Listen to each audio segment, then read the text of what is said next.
नमस्कार प्यारे भक्तों, यह कोई साधारण सा दिन नहीं है, यह कोई आम मंत्र भी नहीं है। जिन्हें आप 15 जून से पहले अगर इस शक्ति को पहचान लिया तो आपकी हर अधूरी मनोकामना पूरी हो सकती है। माँ कामाख्या और तांत्रिकों की अधिष्ठित देवी, जिनकी एक झलक भी कुंडलिनी शक्ति को जागृत कर देती है, और भगवान शिव स्वयं संपूर्ण ब्रह्मांड के स्वामी, जिनके बिना कुछ संभव नहीं है। जब ये दोनों शक्तियाँ एक गुप्त तांत्रिक मंत्र में एकजुट होती हैं तो जन्मों की क्रम, दरिद्रता और बाधा सिर्फ सुनते ही भस्म हो जाती है। लेकिन चेतावनी इस बात की है कि इस मंत्र को आप मजाक में मत लेना।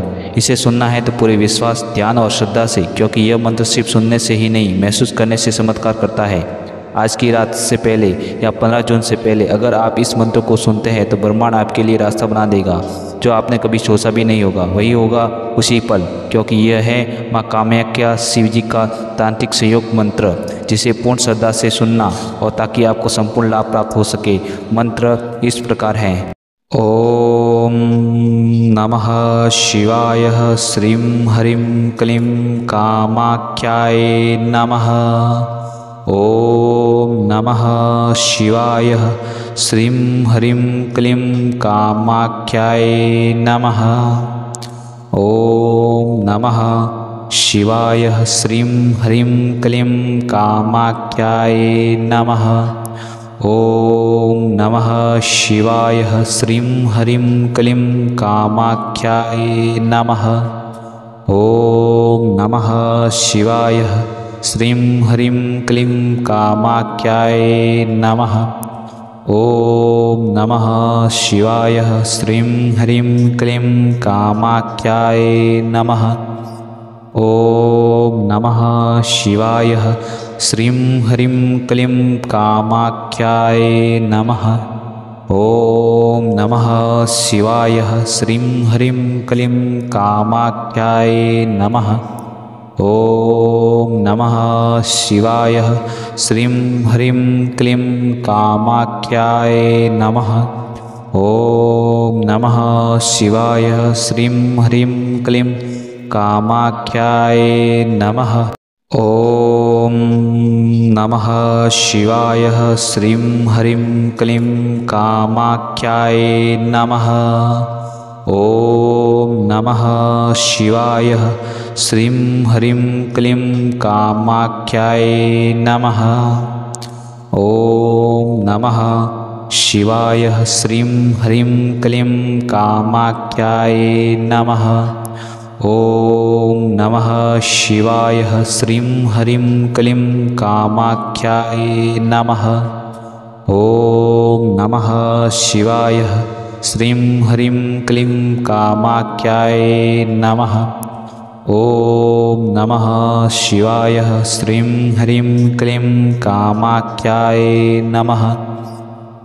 ओम नमः शिवाय श्रीं हरिं क्लीं कामाख्याय नमः।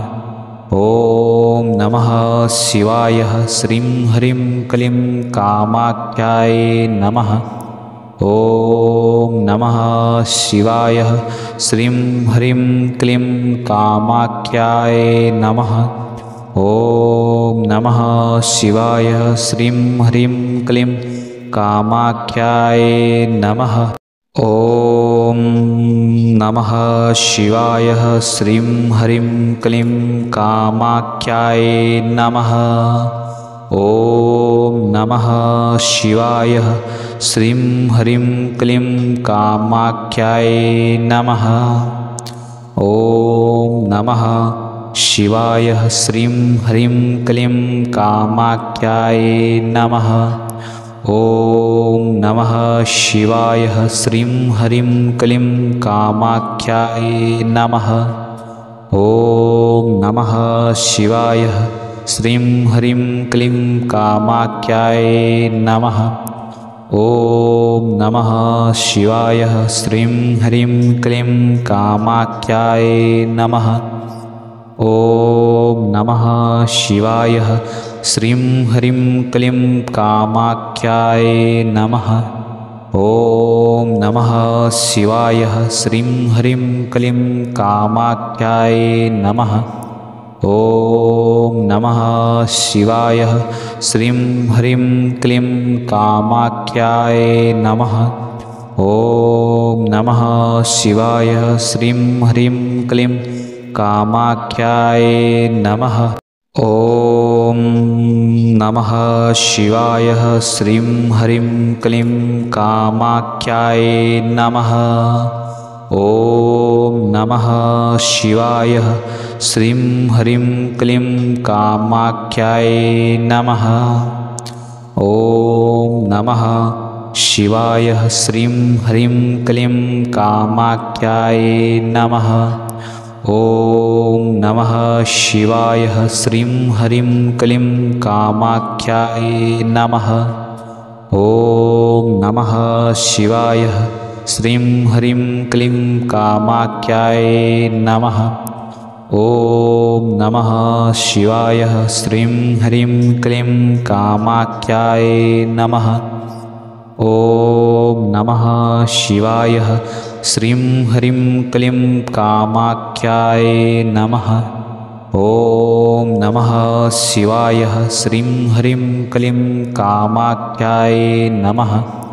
ॐ नमः शिवाय श्रीं ह्रीं क्लीं कामाख्याय नमः। ॐ नमः शिवाय श्रीं ह्रीं क्लीं कामाख्याय नमः। ॐ नमः शिवाय श्रीं ह्रीं क्लीं कामाख्याय नमः। ॐ नमः शिवाय श्रीं ह्रीं क्लीं कामाख्याय नमः। ॐ नमः शिवाय श्रीं ह्रीं क्लीं कामाख्याय नमः। ॐ नमः शिवाय श्रीं ह्रीं क्लीं कामाख्याय नमः। ॐ नमः शिवाय श्रीं ह्रीं क्लीं कामाख्याय नमः। ॐ नमः शिवाय श्रीं ह्रीं क्लीं कामाख्याय नमः।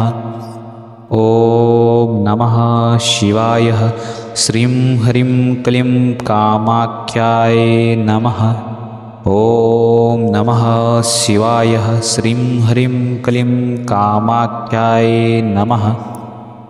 ॐ नमः शिवाय श्रीं ह्रीं क्लीं कामाख्याय नमः। ॐ नमः शिवाय श्रीं ह्रीं क्लीं कामाख्याय नमः। ॐ नमः शिवाय श्रीं ह्रीं क्लीं कामाख्याय नमः। ॐ नमः शिवाय श्रीं ह्रीं क्लीं कामाख्याय नमः। ॐ नमः शिवाय श्रीं ह्रीं क्लीं कामाख्याय नमः। ॐ नमः शिवाय श्रीं ह्रीं क्लीं कामाख्याय नमः। ॐ नमः शिवाय श्रीं ह्रीं क्लीं कामाख्याय नमः। ॐ नमः शिवाय श्रीं ह्रीं क्लीं कामाख्याय नमः। ॐ नमः शिवाय श्रीं ह्रीं क्लीं कामाख्याय नमः। ॐ नमः शिवाय श्रीं ह्रीं क्लीं कामाख्याय नमः। ॐ नमः शिवाय श्रीं ह्रीं क्लीं कामाख्याय नमः। ॐ नमः शिवाय श्रीं ह्रीं क्लीं कामाख्याय नमः। ॐ नमः शिवाय श्रीं ह्रीं क्लीं कामाख्याय नमः। ॐ नमः शिवाय श्रीं ह्रीं क्लीं कामाख्याय नमः। ॐ नमः शिवाय श्रीं ह्रीं क्लीं कामाख्याय नमः। ॐ नमः शिवाय श्रीं ह्रीं क्लीं कामाख्याय नमः। ॐ नमः शिवाय श्रीं ह्रीं क्लीं कामाख्याय नमः। ॐ नमः शिवाय श्रीं ह्रीं क्लीं कामाख्याय नमः। ॐ नमः शिवाय श्रीं ह्रीं क्लीं कामाख्याय नमः। ॐ नमः शिवाय श्रीं ह्रीं क्लीं कामाख्याय नमः। ॐ नमः शिवाय श्रीं ह्रीं क्लीं कामाख्याय नमः। ॐ नमः शिवाय श्रीं ह्रीं क्लीं कामाख्याय नमः। ॐ नमः शिवाय श्रीं ह्रीं क्लीं कामाख्याय नमः। ॐ नमः शिवाय श्रीं ह्रीं क्लीं कामाख्याय नमः। ॐ नमः शिवाय श्रीं ह्रीं क्लीं कामाख्याय नमः। ॐ नमः शिवाय श्रीं ह्रीं क्लीं कामाख्याय नमः। ॐ नमः शिवाय श्रीं ह्रीं क्लीं कामाख्याय नमः। ॐ नमः शिवाय श्रीं ह्रीं क्लीं कामाख्याय नमः। ॐ नमः शिवाय श्रीं ह्रीं क्लीं कामाख्याय नमः। ॐ नमः शिवाय श्रीं ह्रीं क्लीं कामाख्याय नमः। ॐ नमः शिवाय श्रीं ह्रीं क्लीं कामाख्याय नमः। ॐ नमः शिवाय श्रीं ह्रीं क्लीं कामाख्याय नमः। ॐ नमः शिवाय श्रीं ह्रीं क्लीं कामाख्याय नमः। ॐ नमः शिवाय श्रीं ह्रीं क्लीं कामाख्याय नमः। ॐ नमः शिवाय श्रीं ह्रीं क्लीं कामाख्याय नमः। ॐ नमः शिवाय श्रीं ह्रीं क्लीं कामाख्याय नमः। ॐ नमः शिवाय श्रीं ह्रीं क्लीं कामाख्याय नमः। ॐ नमः शिवाय श्रीं ह्रीं क्लीं कामाख्याय नमः। ॐ नमः शिवाय श्रीं ह्रीं क्लीं कामाख्याय नमः। ॐ नमः शिवाय श्रीं ह्रीं क्लीं कामाख्याय नमः। ॐ नमः शिवाय श्रीं ह्रीं क्लीं कामाख्याय नमः। ॐ नमः शिवाय श्रीं ह्रीं क्लीं कामाख्याय नमः। ॐ नमः शिवाय श्रीं ह्रीं क्लीं कामाख्याय नमः। ॐ नमः शिवाय श्रीं ह्रीं क्लीं कामाख्याय नमः। ॐ नमः शिवाय श्रीं ह्रीं क्लीं कामाख्याय नमः। ॐ नमः शिवाय श्रीं ह्रीं क्लीं कामाख्याय नमः। ॐ नमः शिवाय श्रीं ह्रीं क्लीं कामाख्याय नमः। ॐ नमः शिवाय श्रीं ह्रीं क्लीं कामाख्याय नमः। ॐ नमः शिवाय श्रीं ह्रीं क्लीं कामाख्याय नमः। ॐ नमः शिवाय श्रीं ह्रीं क्लीं कामाख्याय नमः। ॐ नमः शिवाय श्रीं ह्रीं क्लीं कामाख्याय नमः। ॐ नमः शिवाय श्रीं ह्रीं क्लीं कामाख्याय नमः।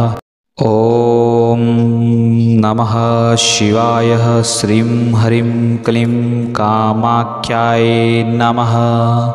ॐ नमः शिवाय श्रीं ह्रीं क्लीं कामाख्याय नमः। ॐ नमः शिवाय। श्रीं ह्रीं क्लीं कामाख्याय नमः। ॐ नमः शिवाय। श्रीं ह्रीं क्लीं कामाख्याय नमः। ॐ नमः शिवाय। श्रीं ह्रीं क्लीं कामाख्याय नमः। ॐ नमः शिवाय। श्रीं ह्रीं क्लीं कामाख्याय नमः। ॐ नमः शिवाय। श्रीं ह्रीं क्लीं कामाख्याय नमः। ॐ नमः शिवाय। श्रीं ह्रीं क्लीं कामाख्याय नमः। ॐ नमः शिवाय। श्रीं ह्रीं क्लीं कामाख्याय नमः। ॐ नमः शिवाय। श्रीं ह्रीं क्लीं कामाख्याय नमः। ॐ नमः शिवाय। श्रीं ह्रीं क्लीं कामाख्याय नमः। ॐ नमः शिवाय। श्रीं ह्रीं क्लीं कामाख्याय नमः। ॐ नमः शिवाय। श्रीं ह्रीं क्लीं कामाख्याय नमः। ॐ नमः शिवाय। श्रीं ह्रीं क्लीं कामाख्याय नमः। ॐ नमः शिवाय। श्रीं ह्रीं क्लीं कामाख्याय नमः। ॐ नमः शिवाय। श्रीं ह्रीं क्लीं कामाख्याय नमः। ॐ नमः शिवाय। श्रीं ह्रीं क्लीं कामाख्याय नमः। ॐ नमः शिवाय। श्रीं ह्रीं क्लीं कामाख्याय नमः। ॐ नमः शिवाय। श्रीं ह्रीं क्लीं कामाख्याय नमः। ॐ नमः शिवाय। श्रीं ह्रीं क्लीं कामाख्याय नमः। ॐ नमः शिवाय। श्रीं ह्रीं क्लीं कामाख्याय नमः। ॐ नमः शिवाय। श्रीं ह्रीं क्लीं कामाख्याय नमः। ॐ नमः शिवाय। श्रीं ह्रीं क्लीं कामाख्याय नमः। ॐ नमः शिवाय। श्रीं ह्रीं क्लीं कामाख्याय नमः। ॐ नमः शिवाय। श्रीं ह्रीं क्लीं कामाख्याय नमः। ॐ नमः शिवाय। श्रीं ह्रीं क्लीं कामाख्याय नमः। ॐ नमः शिवाय। श्रीं ह्रीं क्लीं कामाख्याय नमः। ॐ नमः शिवाय। श्रीं ह्रीं क्लीं कामाख्याय नमः। ॐ नमः शिवाय। श्रीं ह्रीं क्लीं कामाख्याय नमः। ॐ नमः शिवाय। श्रीं ह्रीं क्लीं कामाख्याय नमः।